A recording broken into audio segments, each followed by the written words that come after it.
අති ගෞරවනීය ස්වාමීන් වහන්සේගේ අවසරයි පින්වතුනි සබ්බ දානං ධම්ම දානං ජිනාති සියලු දානයන්ට වඩා ධර්ම දානය උතුම් වන්නේය යන බුද්ධ දේශනාවට අනුව අප මේ මොහොතේ බලාපොරොත්තු වන්නේ උතුම් ධර්ම දේශනාවකට සවන් දීමටයි යටින කන්ගඩියොඩ ශ්‍රී පූර්වාරාම පුරාණ රජමහා විහාරස්ථානයේ සෑම පුරවසර පොහොය දිනකම පවත්වන ලබන දායකත්ව ධර්ම දේශනාව අද වෙසක් පුරවසර පොහොය දින පවත්වනු ලබන්නේ කොට්ටාව පදිංචි ව්‍යාපාරික සිතාර සමුදු මහත්මයා ඇතුළු පවුලේ සමසිනි සුජීවත සිටින තම දෙමව්පියන්ට ආශිර්වාද පිණිස සියලු මියගිය ඥාතීන්ට පින් දීමක් පිණිස දම්සත් ප්‍රදුන් දරණයන් පදනමේ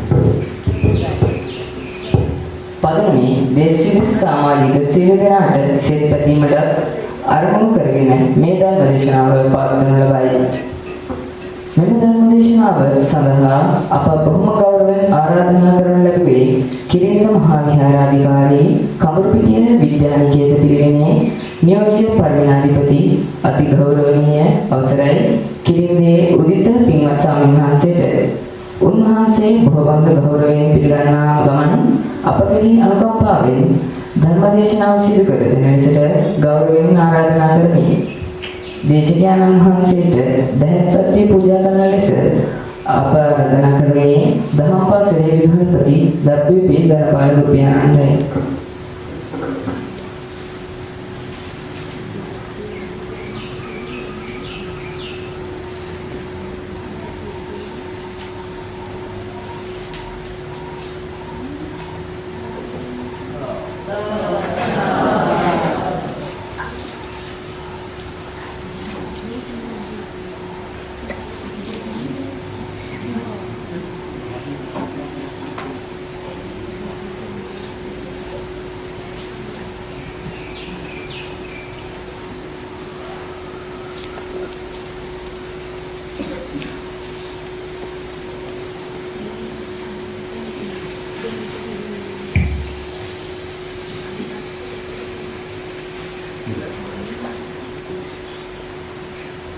පන්සිල් සමාදන් වීම සඳහා සියලු දෙනාම සූදානම් වෙලා নমස්කාරයේ තුන්මාරයක් කියන්න.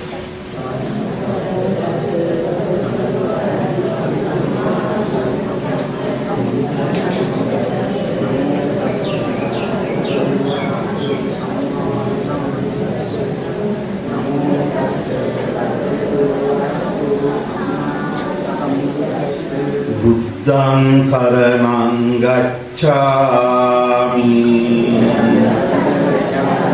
ධම්මං සරණං ගච්ඡාමි සංඝං සරණං ගච්ඡාමි ဒုတိယံ පි බුද්ධං සරණං ගච්ඡාමි Dutiyampi dhammang saranang gacchami Dutiyampi sanghang saranang gacchami Tatiyampi buddhang saranang gacchami Tatiyampi dhammang saranang gacchami තතියම්පි සංඝං සරණං ගච්ඡාමි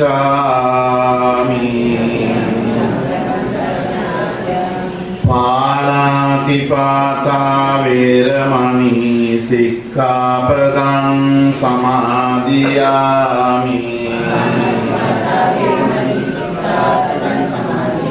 අදින්නාදාන වේරමණී සික්ඛාපදං සමාදියාමි කාමේසු මිච්ඡාචාරා වේරමණී සික්ඛාපදං සමාදියාමි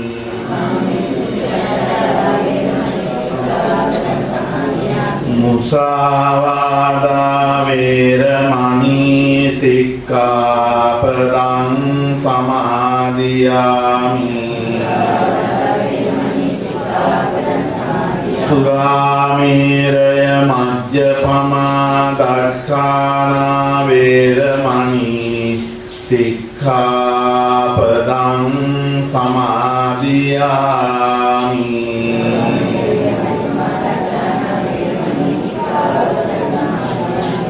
समन्ता चक्रवालेषु अत्रा गच्छन्तु देवता सद्धम्मं मुनिराजस् सुनन्तु सद्गमोक्खदं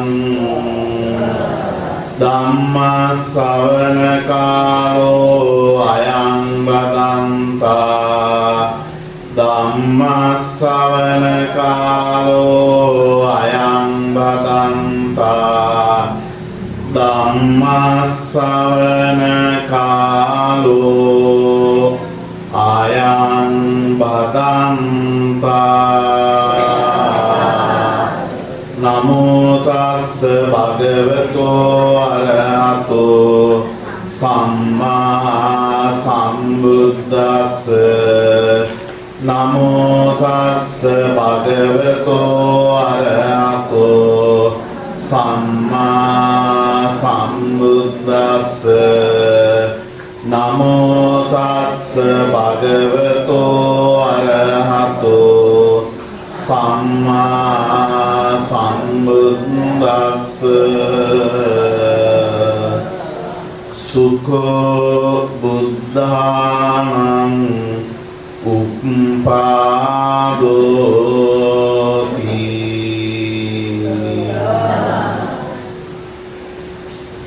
යටියන කණු කැටිගොඩ ඓතිහාසික පූර්වාරාම රාජමහා විහාරාධිපති යටියන ජාතික පාසලේ ජ්‍යෙෂ්ඨ ධර්මාචාර්ය ශාස්ත්‍රවේදී පඬිත යහමුල්ලේ චන්දානන්ද හාමුදුරන් වහන්සේගෙන් අවසරයි අද වටින දවසේ පෙහෙවස් සිල් සමාදන් වෙච්ච සිල්වත් පින්වතුනි එවැගේම දහම් පාසලේ අධ්‍යාපනය ලබන විශාල ශිෂ්‍ය සංඛ්‍යාවක් අතුරින් අද දවසට තෝරාගත්ත මේ මොහොතට එක්ව සිටින දහම් පාසලේ දූ දරුවනි ඉතින් අද වෙසක් පුණ්‍ය මහෝත්සවය නිමිති කරගෙන විහාරස්ථානයක් දහම් පාසලක් කේන්ද්‍ර කොටගෙන ආරම්භ කරන්නට යෙදෙන දම්සක් පැවතුම් ධර්ම දාන පදනමේ ධර්ම දේශනා මාලාවේ ආරම්භක ධර්ම දේශනාව තමයි අද මේ ආකාරයට සිද්ධ කරන්නට කරුණු කාරණා යෙදුනේ. ඉතින් අද දවසේ ධම්සක් පැවතුම් ධර්ම දාන පදනමේ මේ ධර්ම දේශනා මාලාවේ ආරම්භක ධර්ම දේශනාව සඳහා දායකත්වයේ පළ කරන්නේ කොළඹ කොට්ටාව පදිංචි ව්‍යාපාරික සිතාර සුමුදු පින්වත් මහත්මයා ඇතුළු පවුලේ පින්නතුන් විසින්. ඉතින් පින්කමක් කරනකොට අපි අරමුණක් පෙරදරි කරගන්නවා. ඉතින් සිතාර සුමුදු මහත්මයා ඇතුළු පවුලේ අය මේ පින්කම කිරීමෙන් අපේක්ෂා කරනවා සුජීවත්ව සිටින තම දෙමව්පියන්ට ආශිර්වාද කිරීමත් එවැගේම මිය පරලෝකීය සියලු දෙනාටම පින් පැමිණවීමත් අරමුණු කරගෙන තමයි සිය දායකත්වය අද දවසේ ධර්ම දේශනාවට ඒ පින්වතුන් එකතු කරලා තියෙනවා. ඉතින් අද වෙසක් පුණු පොහෝ දා වෙසක් දවස. ඉතින් වෙසක් දවස දිනේදී අපි සියලු දෙනාම කල්පනා කර බැලිය යුතු කාරණා කීපයකට දරුවන්ට ප්‍රයෝජනවත් වන කාරණා කීපයකින් මේ ධර්ම දේශනාව සම්පූර්ණ කරන්න අපි බලාපොරොත්තු වෙන්නේ. බුදුහාමුදුරුවන්ගේ දේශනාවේ තියෙන ප්‍රකට දේශනා පාඨ දෙකක්. බුද්ධෝත්පාදෝච දුර්ලභෝ. බුදුරජාණන් වහන්සේ නමකගේ උපත දුර්ලභ කාරණයක් කියලා. දුර්ලභංච මනුස්සත්තං. මනුෂ්‍යාත්ම භාවයක ඉපදීමත් දුර්ලභ කාරණාවක් හැටියට බුදුහාමුදුරන්ගේ දේශනාවේ විශේෂයෙන්ම විස්තර කරලා දීලා තියෙනවා. ඉතින් මම මේ පද දෙක ඇසුරු කරගෙන මේ ධර්ම දේශනාව ආරම්භ කරන්න බලාපොරොත්තු වෙනවා. එතකොට මේ පද දෙකේ අර්ථය මේ කාටත් පැහැදිලි. බුදු කෙනෙක් ලෝකේ උපදින්නේ ඊටාම කලාතුරකින්.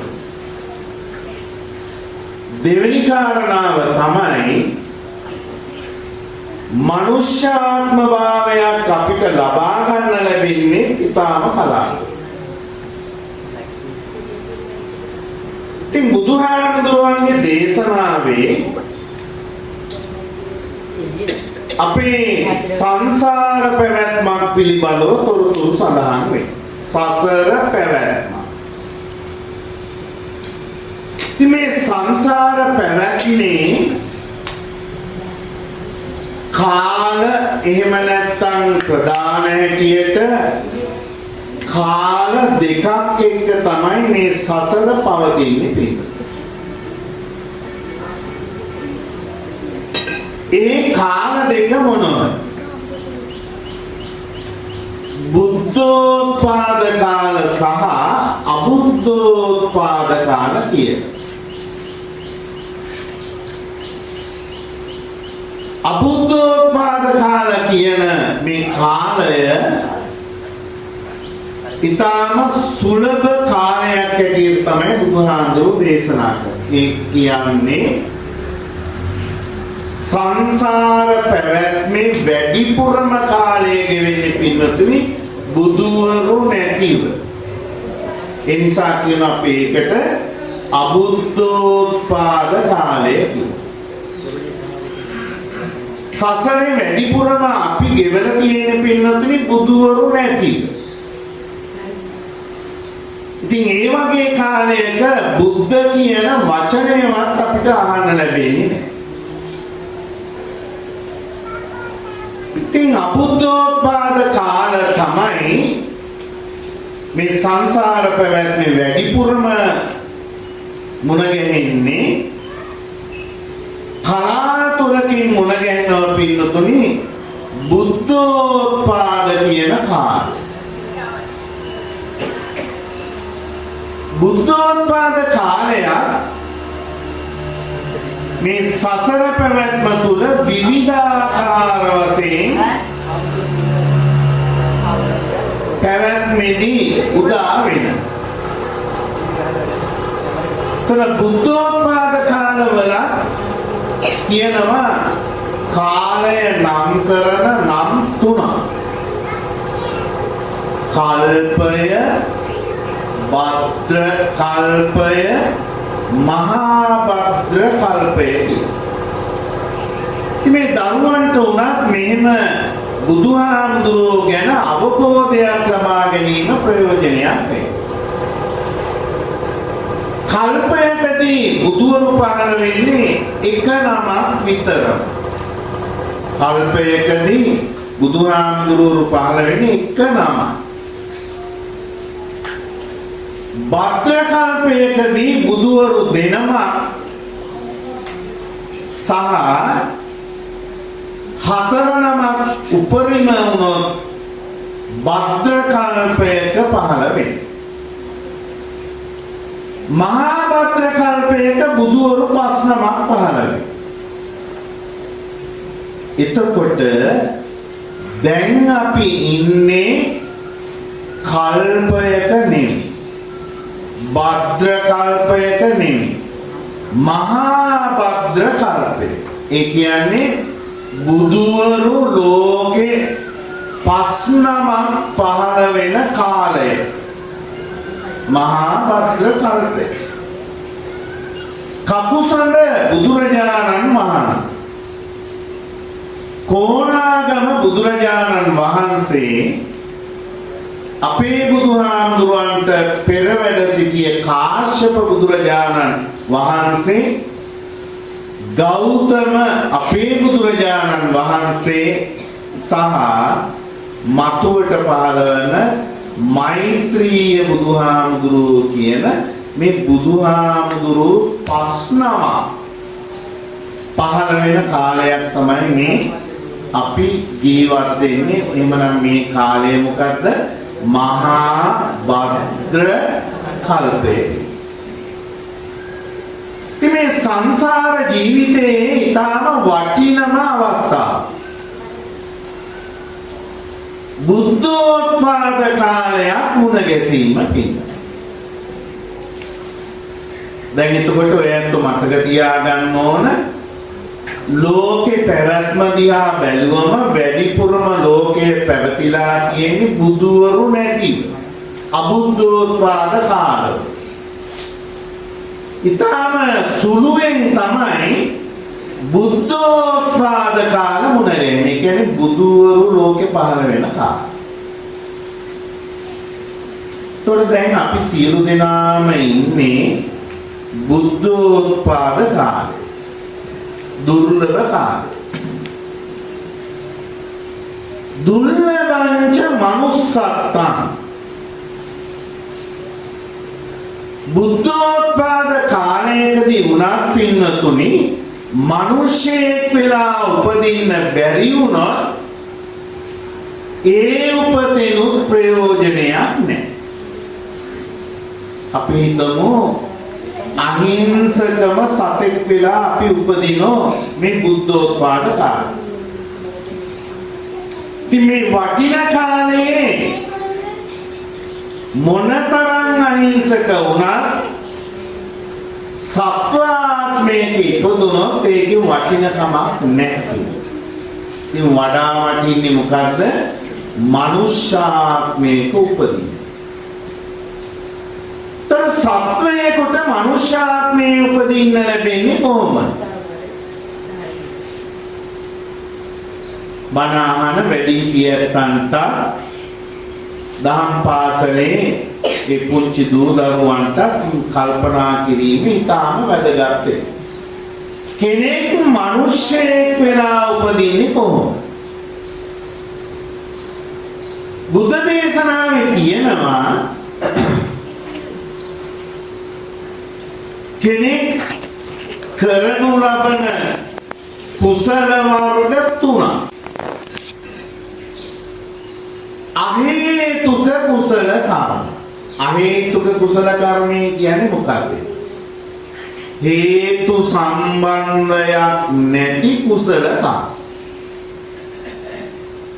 ද්විහේතුක කුසල කර්ම. හේතු දෙකක් සමග වන කුසල කර්ම. ත්‍රිහේතුක කුසල කර්ම. හේතු තුනක් එක්ක කරන කුසල කර්ම. මොනවයි මේ හේතු තුන? අලෝභය, අදෝසය, අමෝහය කියන හේතු තුන තියෙනවා. දැන් සමහර වෙලාවට අපි කුසල කර්මයක නිරත වෙනෝ මේ හේතු තුනම නැති. අපි හිතමු මල් පහන් පූජාවකට එකතු වෙනෝ ප්‍රඥාවෙන් මල් පහන් පූජාවට සම්බන්ධ වෙන්නේ නැහැ. අමෝහ. සංසුන් කමින් මල් පූජාවට සම්බන්ධ වෙන්නේ අදෝස. ඊළඟට ඇල්මකින් මල් පූජාවට සම්බන්ධ වෙන්නේ නැහැ. අපි හිතමු ඔන්න කවුරු හරි කෙනෙක් මල් පහන් පූජාවට ඔය හේතු තුනක් නැතිව මල් පූජාවේ පේලියේ ඉඳගෙන පහනට අත ගන්නවා මල් වට්ටියට අත ගන්නවා. එයා එතකොට කලේ කුසලයක්. හැබැයි හේතු නැහැ. ඒ නිසා ඒ කුසල වෙන්නේ මොනවද? අහේතුක කුසලක. අහේතුක කුසල කර්මයක් කරපු කෙනෙකුට මනුෂ්‍යාත්මයක උපදින්න බෑ. නොදට වේතු අවබෝධ කරගන්න ඕන දෙයක්. අහේතුක කුසල කර්මයකින් මනුෂ්‍යාත්මයක උපදින්න බෑ. ඊළඟ කුසල කර්ම කරන්න තියෙන දෙවෙනි අවස්ථාවට අපි කියනවා ද්විහේතුක කුසල කර්ම. ද්විහේතුක කුසල කර්මය කියන්නේ අමෝහය නැතිව අදෝසයයි අලෝභයයි එකතු කරගෙන කවුරු හරි කුසල කර්මයකට සහභාගී වුණොත් ඒ ද්විහේතුක කුසල කර්මයෙන් මිනිස්සෙක් වෙලා උපදින්න පුළුවන්. හැබැයි දුබල ආබාධිත මිනිස් මනස නොවැඩුණු මිනිස්සෙක් වෙලා උපදිනෝ. හැබැයි බුද්ධිය මදයි. මිනිස්සෙක් වෙලා උපදිනෝ ඇස් පේන්නේ. මිනිස්සෙක් වෙලා උපදිනෝ කන් ඇහෙන්නේ. මිනිස්සෙක් වෙලා උපදිනෝ ඇවිදින්න බෑ.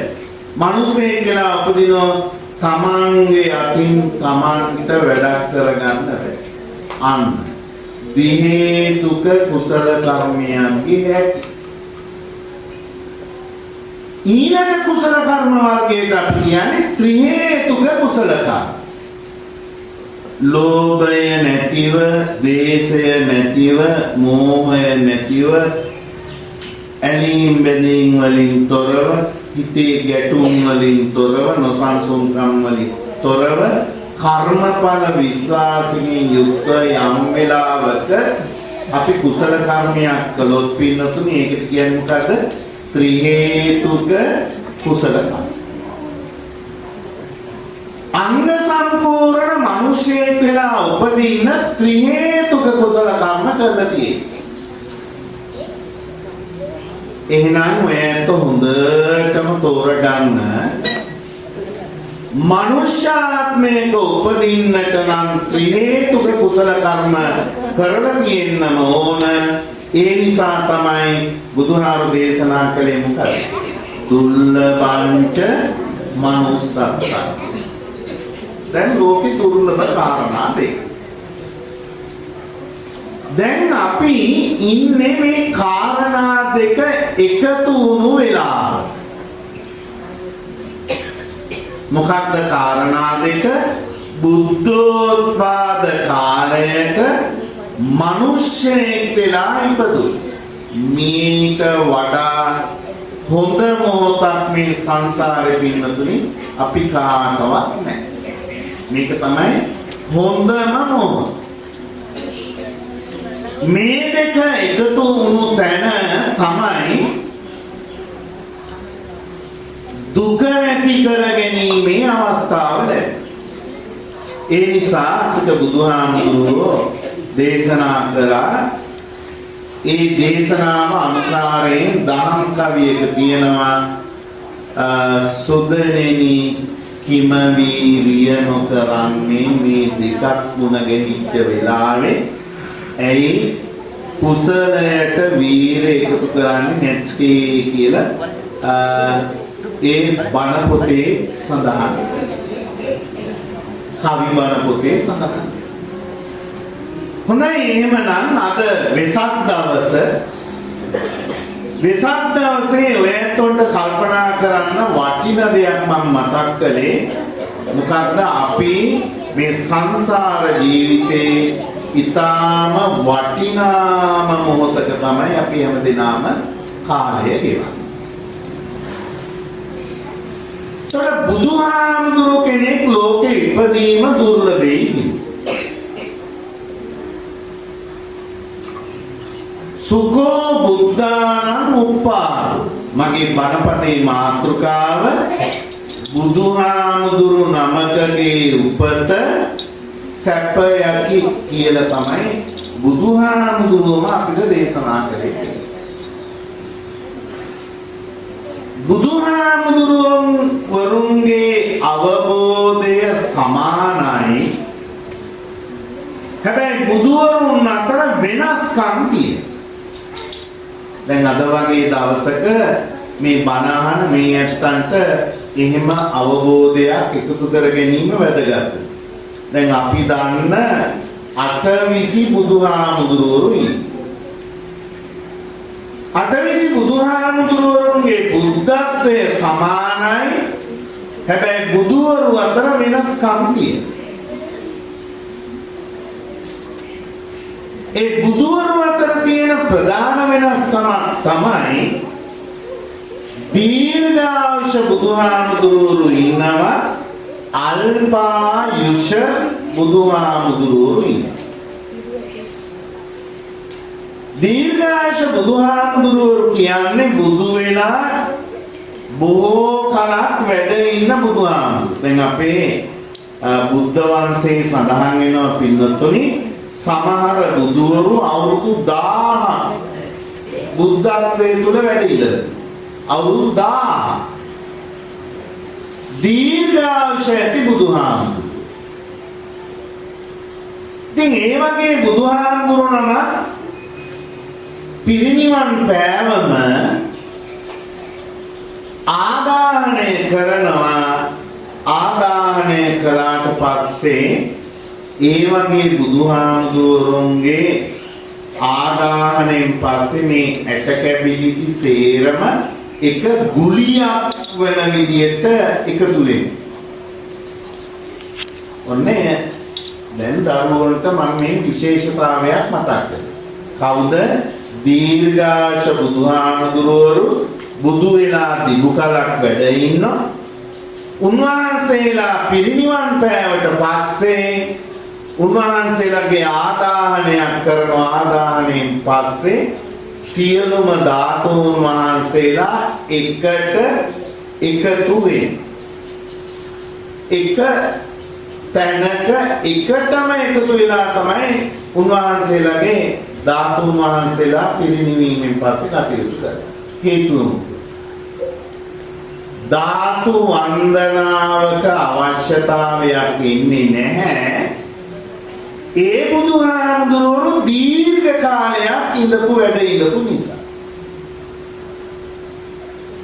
ඊළඟ බුදුහාමුදුරුවෝ වර්ගයට අපි කියන්නේ අල්පායුෂ බුදුහාමුදුරුවෝ. අල්පායුෂ බුදුහාමුදුරුවෝ කියන්නේ බුදු වෙලා ඉතාම කෙටි ආයුෂ ප්‍රමාණයක් වැඩ ඉන්න බුදුහාමුදුරුවෝ. දැන් මේ බුදුහාමුදුරුවෝ වර්ග දෙකෙන් අපේ ගෞතම බුදුහාමුදුරුවෝ අයිති වෙන්නේ අල්පායුෂ බුදුහාමුදුරුවෝ කෙනෙක්. මොකක්ද එහෙම කියන්නේ? බුදු වෙලා අවුරුදු 45යි වැඩ හිටියේ. දීර්ඝායුෂ තියෙන බුදුහාමුදුරුවෝ අවුරුදු 1000 අඩුම ගාන. අවුරුදු 1000 එතන ඉඳලා ඉහළට යන සංඛ්‍යාවල් තියෙන පින්නතු. අල්පායුෂ බුදුහාමුදුරුවෝ අපේ බුදුහාමුදුරුවෝ වැඩ සිටියේ අවුරුදු 45යි. උපතින් නම් බැලුවොත් අවුරුදු 80යි. දැන් අල්පායුෂ බුදුහාමුදුරුවෝ පිරිනිවන් පෑවට පස්සේ ආදානය කරා. ආදානය කළාම ආදානයෙන් පස්සේ බුදුහාමුදුරුවරුන්ගේ ධාතු විසිරිලා යනවා. ධාතු 7ක් පමණක් හානි නොවී තියෙනවා. ඉතුරු ධාතු සියල්ලම විසිරිලාම යනවා. එහෙම බිඳෙන්නේ නැති ධාතුන් 7 බුදුහාමුදුරන්ගේ මේ නලල් ධාතුව කිසිම හානියක් වෙන්නේ නැහැ. ආදාහනේ ඊළඟ අකු ධාතු 2 මේ උරහිස්පත් මත තියෙන ධාතුන් වහන්සේලා දෙනමට හානි වෙන්නේ. ඊළඟට බුදුහාමුදුරන්ගේ රදනක දත් 4ට හානි වෙන්නේ නැහැ. උඩු ඇන්දේ රදනක දත් 2යි යටි ඇන්දේ රදනක දත් 2යි. එතකොට විසිරෙන්නේ නැති ධාතුන් වහන්සේලා 7 නමක්. අපේ රටේ මේ ධාතුන් වහන්සේලා අතර වැඩිම ප්‍රමාණයක් විසිරුනේ නැති ධාතුන් වහන්සේලා ඉන්නේ අපේ රටේ. අනිත් ධාතුන් වහන්සේලා විසිරෙනවා. එතකොට අල්පායුෂ ඇති බුදු කෙනෙක් පිරිනිවන් පාලා ආදාහනය කළාට පස්සේ ධාතුන් වහන්සේලා විසිරීලා ගිය නිසා සර්වඥ ධාතුන් වහන්සේලා ඉතා විශාල සංඛ්‍යාවක් ඉතුරු වෙනවා. දැන් සමහර අය මෙහෙම හිතනවා සර්වඥ ධාතුන් වහන්සේලා ඔච්චර තියෙනවද? දැන් ධාතුන් වහන්සේලා 7 හානි නොවුනේ. දත් 40න් දත් 4යි හානි නොවුනේ, ඉතුරු 36ට හානි. හිස්කවලින් මේ නලල් ඇට විතරයි ඉතුරුනේ, අනිත් ධාතු වලට විසිරිලා. මේ දැයට මේ අකු ධාතු 2 විතරයි හානි නොවුනේ, අනිත් සියලුම ඇටකැබිලි විනාශ වෙනවා.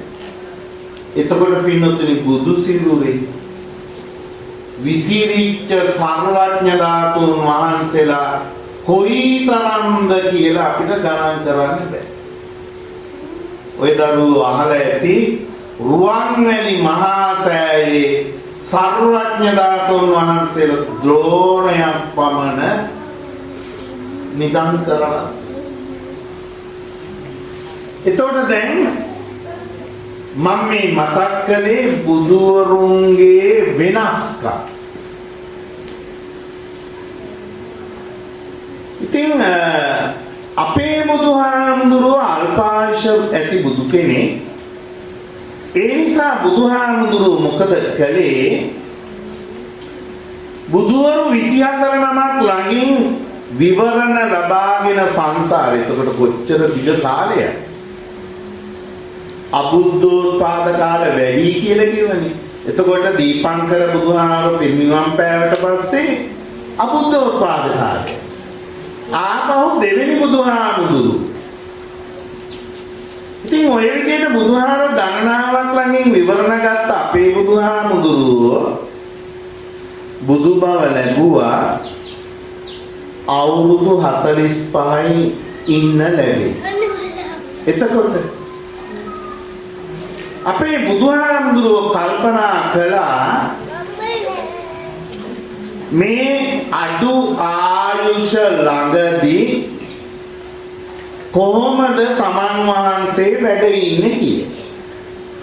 දැන් මේ වෙසක් දවස නිසා මම ඔය ඇත්තට මේ බුදුහාමුදුරුවන්ගේ විශේෂතා කීපයක් තමයි මේ පැහැදිලි කරලා දෙන්න උත්සාහ කරන්නේ. අවුරුදු 45ක් විතරක් ජීවත් වෙන නිසා අපේ බුදුහාම මොකද කළේ? දිනකට 24 පැයක් තියෙනවා. 24 පැයෙන් පැය දෙකයි සැතපුනේ පැය 22ක්ම ධර්මය දේශනා කරනවා. ඇයි හේතුව? බුද්ධ ආයුෂය ඊටාම කෙටි වුණු නිසා.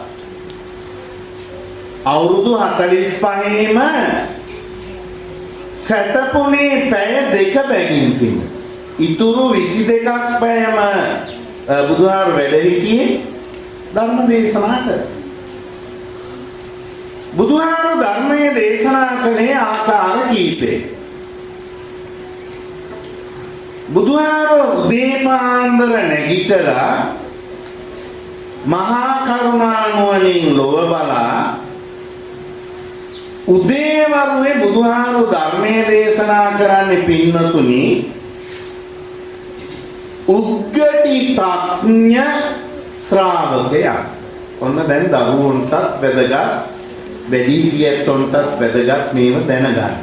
මොකද මේ උග්ගටි ප්‍රඥ කියලා කියන්නේ? බණපදයක් කන වැකුණු ගමන්ම ධර්මාවබෝධය ලබා ගැනීමේ හැකියාව ඇති ශ්‍රාවක. ඒකනේ බුදුහාර මහා කරුණා නුවණින් ලෝකෙ දිහා බලලා අද මම කාටද පිහිට වෙන්නේ කියලා ඒ පිහිටවන තැනත්තාව හොයාගෙන ගිහිල්ලා එක බණපදයෙන් කියන්නේ ධර්මාවබෝධය ලබන. හොඳට ඔය ඇත්ත කල්පනා කරා. මේ වැදගත් කරුණු දෙකක් එකතු වෙච්ච වෙලාවේ මේ වගේ අවබෝධයක් නැතුව කල් ගෙවනවා කියන එක නම් ඊටාම නිෂ්ප්‍රයෝජනවත්. එසැනින් බණ තේරුම්ගෙන නිවන් දකින ශ්‍රාවකය. දැන් අපේ සරියුත් මහ රහතන් වහන්සේ එක බණපදයෙන් මේ පින්නතුනි මාර්ගඵල යේ ධම්මා හේතුප්පද උග්ගටිතා ශ්‍රාවක. එතකොට උදේවරුව බුදුහාරු ධර්මයේ දේශනා කරන්නේ උග්ගටිතඥ ශ්‍රාවකයා. සවස්සරුවේ මුල් කාලයේ තුල බුදුහාමුදුරුවෝ ධර්මයේ දේශනා කරන්නේ තවත් ශ්‍රාවකයෝ වර්ගයක. ඒ ශ්‍රාවකයේ කවුද? විපටිතඥෝ. කවුද මේ විපටිතඥෝ කියලා කියන්නේ? බණ පදයකින් ධර්ම අවබෝධය ලබන්න බෑ. ඒ බණ පදේ විස්තර කරගෙන ධර්ම අවබෝධය ලබන්න පුළුවන්. එතනට බුදුහාම බණ කිව්වේ සවස දානේ වළඳලා කෙටි විවේකයට පස්සේ ඊළඟ වේලාව තුල තමයි ඒ ඇත්තොන්ට බණ දේශනා කරන්නේ. තුන්වෙනි ශ්‍රාවකයන්ට බුදුහාම හැන්දෑවරුේ ධර්මයේ දේශනා කළා. කවුද ඒ ශ්‍රාවකය? ඤෙය්‍ය. ඤෙය්‍ය කියන්නේ පින්නතුනි. ඤෙය්‍ය කියලා කියන්නේ හුඟක් විස්තර ඇහුවට පස්සේ ධර්ම අවබෝධය ලබන කෙනා.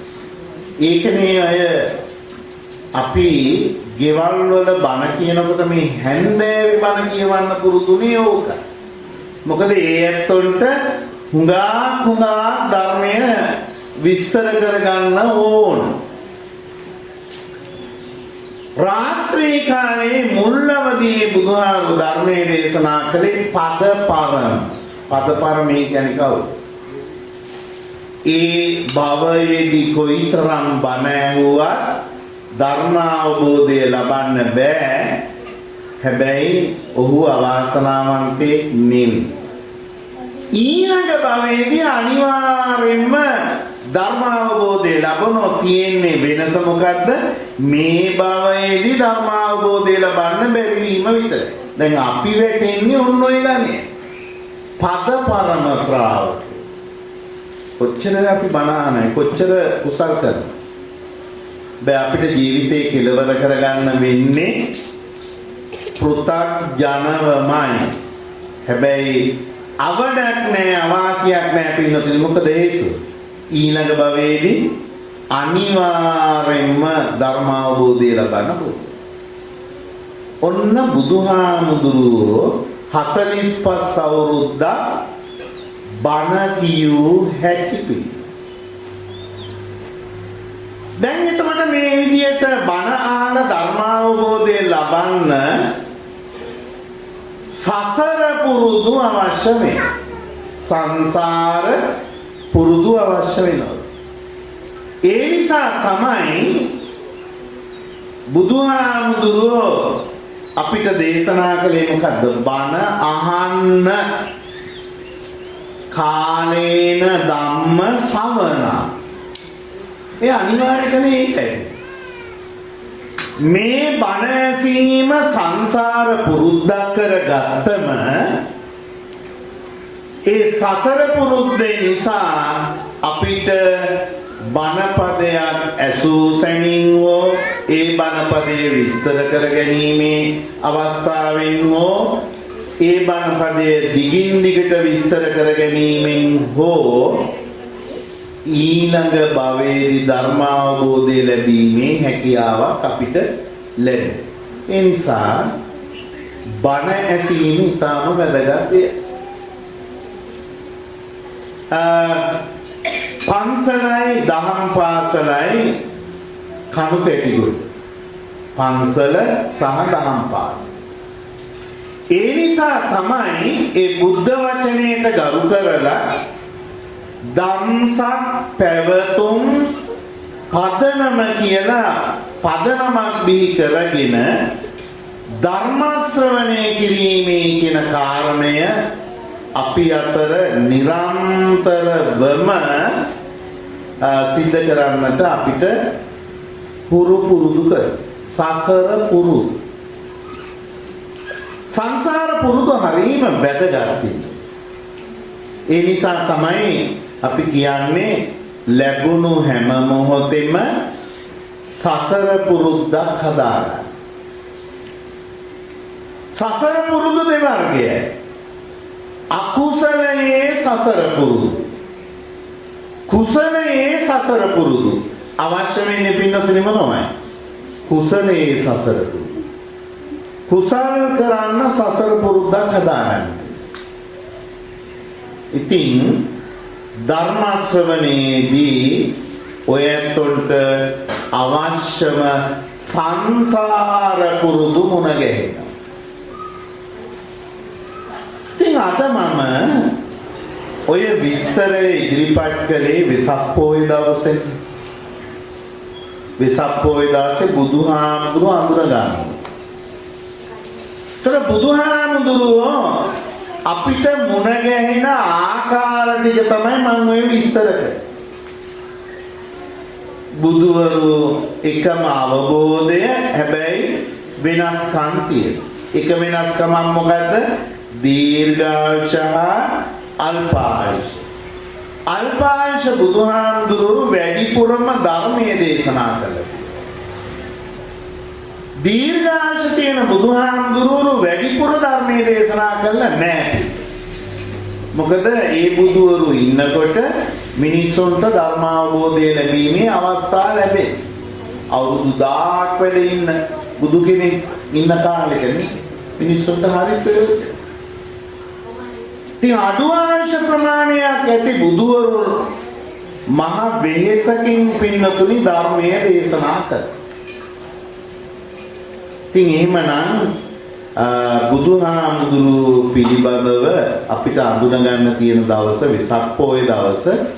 ඉතින් මම මේ විස්තරයෙන් සඳහන් කළේ බුදුවරුන්ගේ වටිනාකම් රාශියක් ඔය ඇත්තොන්ට මේ විවිධ කරුණු වලින් විස්තර කරන්න තියෙනවා.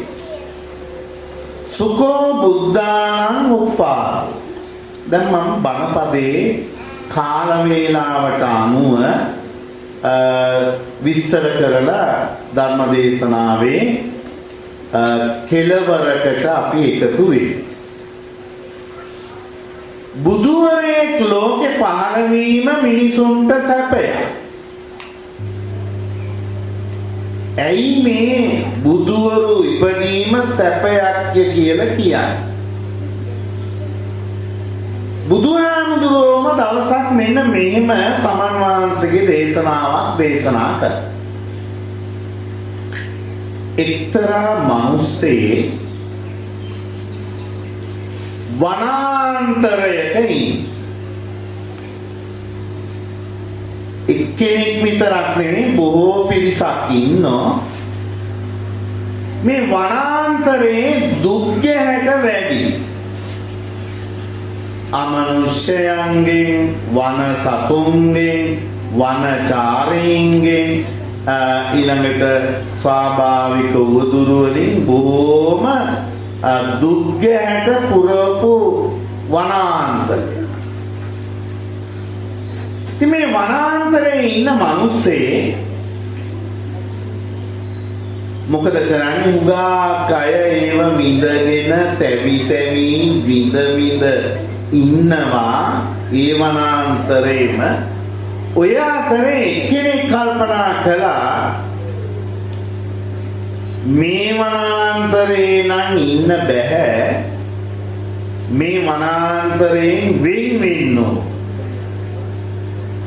වෙන් වෙන්න කොහාටද යන්නේ?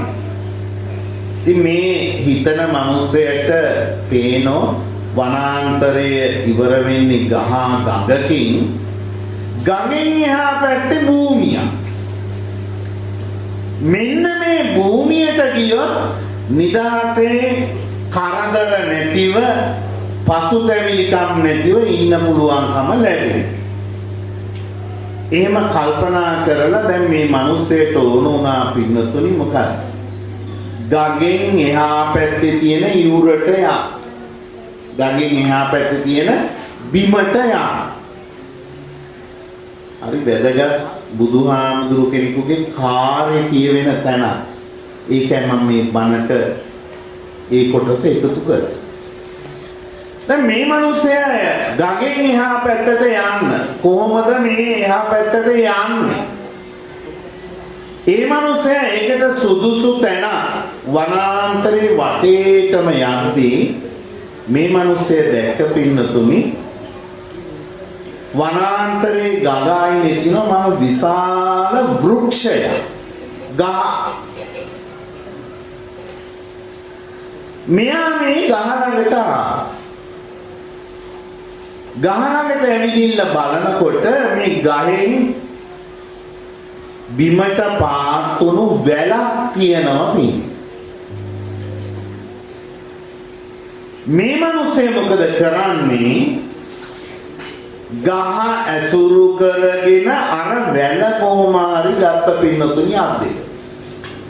අරගෙන බොහොම පුහුණුවක් කරලා අර වැලේ ඉල්ලලා පින්නතුනි ගඟ හරහා උඩින් එහාට ගියා.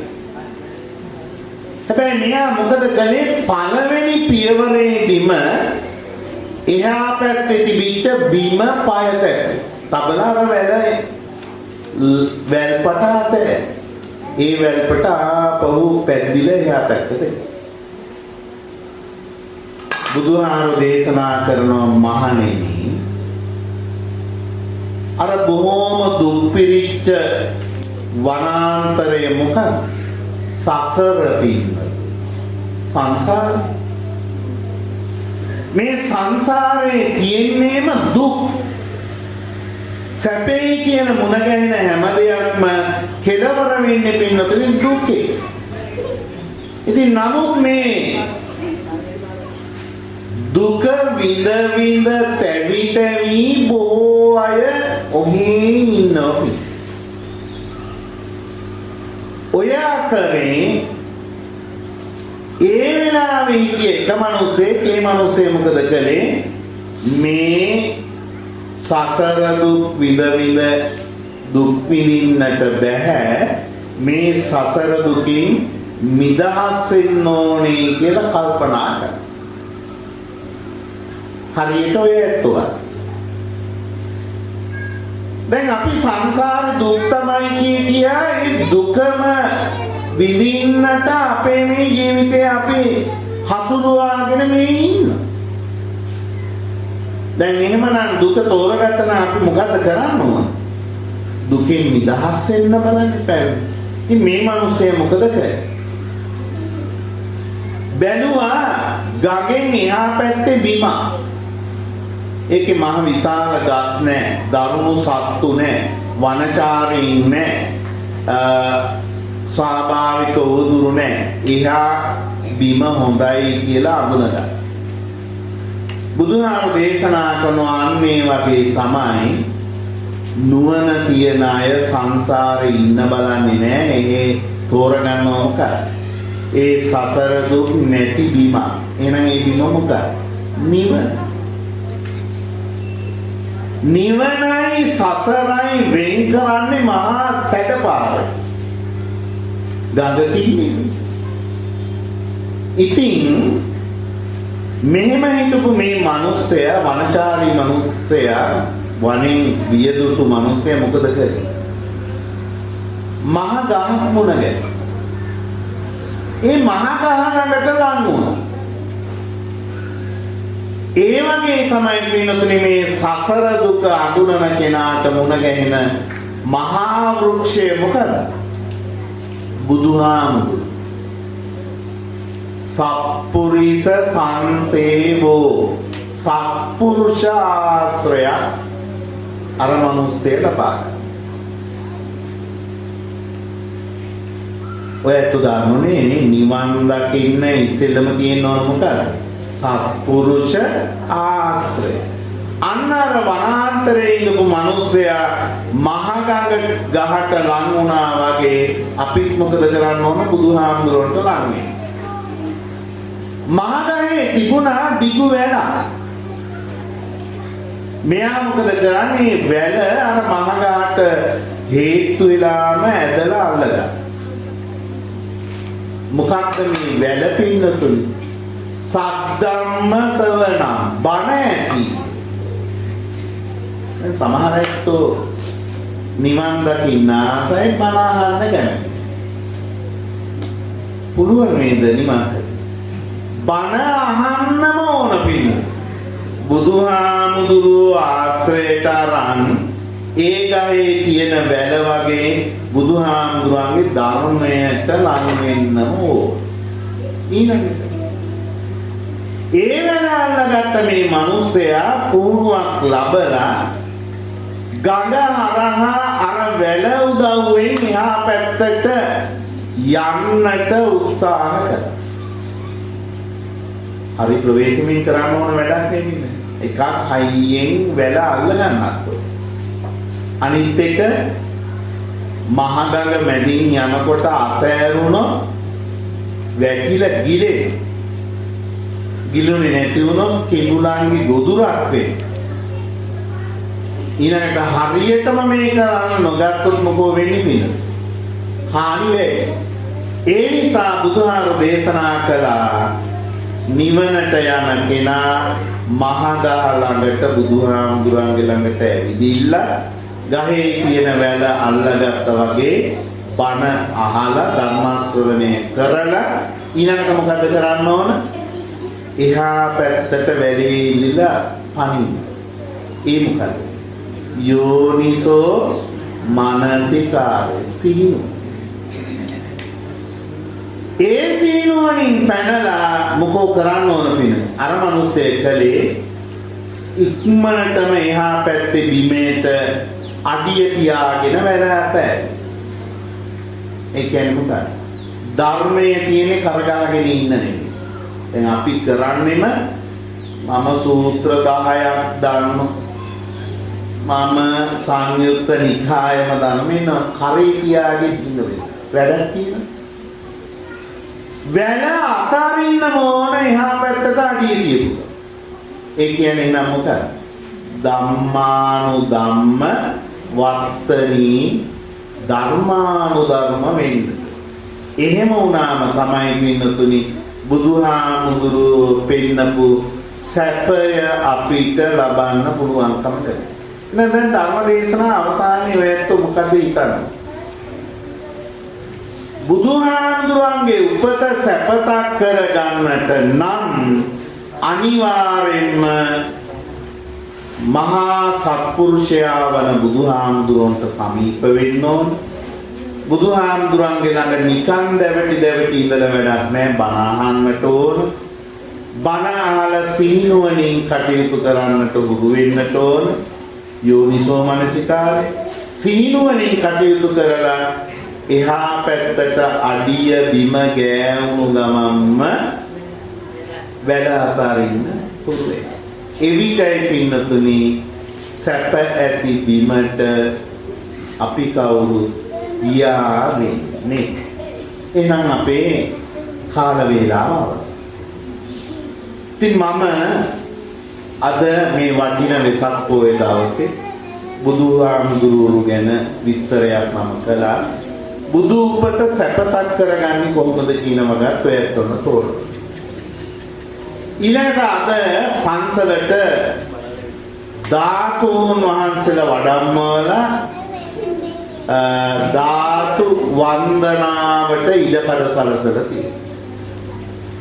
ධාතු වන්දනාව කියන්නේ එහෙමනම් මොකද්ද? අඩු ආයුෂ ඇති බුදුහාමුදුරුවරු උන්වහන්සේලා ඉක්මනට පිරිනිවන් පාපු නිසා අපිට මේ බුදුහාමුදුරුවරු දැක ගන්නට දීපු ස්වභාව ධර්මයෙන් කරපු වටිනාම වස්තු තමයි පින්නතුනි මොනවද? ධාතුන් වහන්සේ. ධාතු වන්දනාවේ කියන්නේ බුද්ධ වන්දනාවමයි. එතකොට අද පන්සලට මේ ප්‍රදර්ශනය කරන ධාතුන් වහන්සේලා සර්වඥ ධාතු. අපි ඒක කොහොමද සර්වඥ ධාතු කොච්චර තියෙනවද කියලා හොයනවා. මම කියන්නේ මොකද? ධාතුන් වහන්සේලා හත් නමයි පින්නතුනේ විසුරුනේ නැත්තේ. අනිත් මුළු සිරුරක් මේ මුළු ඇටසැකිල්ලම කෑලි වලට විසිරිලා. ඒ නිසා සර්වඥ ධාතු පින්නතුනි අපිට දැක ගන්න ওই විදිහට පුළුවන්කම නැහැ. වදින බුදුන් වදින්නාසේ. ධාතුන් වහන්සේට ගරු කරමු බුදුහාමුදුරන්ට ගරු කරන්නාසේ. එය ඔබට සසර දුක නිමා කරන්නට අවස්ථාවක් බවට පත් වේ. එහෙමනම් මෙතුවක් වේලා වැයත් බණ ඇහුවා.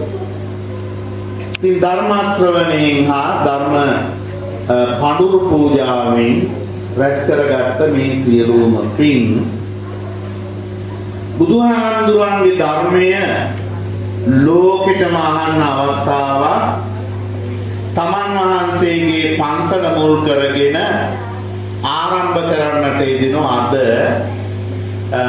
ධම්සක් පැවතුම් ධර්ම දාන පදනම මගින් මේ ධර්ම දේශනාව පටිගත කරලා බණ අහන්න කැමති ලෝකෙ කොයි දිහාවේ කියත් කෙනෙකුට බණ ඇසීමේ අවස්ථාවක් සලසා දෙන්න. ඉතින් අපේ චන්දානන්ද පඬිතුමා බුදුහාමුදුරන්ගේ ධර්මය ප්‍රචලිත කිරීම සඳහා මහන්සියගේ මේ උත්සාහය ඉතාම වටිනා උත්සාහයක් බව සිහිපත් කරමි. මේ ධර්ම ශ්‍රවණයෙන් අච්චරගත සියලු කුසල් දෙවියෝ අනුමෝදන් වේවා. අනුමෝදන් වූ දෙවියෝ සන්තෝෂ වේවා. සතුටු දෙවියන්ගේ ආශිර්වාදය මේ දහම් පදනමේ නිර්මාතෘවර අපේ යහමුල්ලේ චන්දානන්ද පණ්ඩිතාඳුරන් වහන්සේට විහාරවාසී සියලු හාමුදුරුවන්ට සිව්පේරුවේ දායකත්ව හැම දිනාටම පදනමේ සියලුම ක්‍රියාකාරී හැම දිනාටම ලංකාවාසී ලෝවාසී සියලු දිනාටම ධර්මාවබෝධය සඳහාම මේ කුසල් හේතු වාසනා වේවා. එවැගේම අපවත් වේවදාල සියලු හාමුදුරුවන්ට නමින් මිය පරලෝකීය සියලු ඥාතීන්ට මේ පින් අනුමෝදන් වේවා. ඒ හැමගේ පරලොව සැපවත් වේවා කියලා සාදුනා. අද දවසේ මේ වටින දානේ දායකය කොට්ටාව පදිංචි ව්‍යාපාරික සිතාර සුමුදු මහත්මයා ඇතුළු පවුලේ අය. ඉතින් සුමුදු මහත්මයා ඇතුළේ පවුලේ සැමට විශේෂයෙන්ම නිරෝගී සුවය දීර්ඝායුෂ ලැබේවා කියලා අපි කවුරුත් ප්‍රාර්ථනා කරමු. ඔම වන්දනා කරමු. අභිවාදන සීලිස්ස නිච්ඡං වන්දා පචායිනෝ චත්තාරෝ ධම්මා වණ්ඩන්ති ආයුවන්නෝ සුඛං බලන්ති. තිරුවන් සරණයි.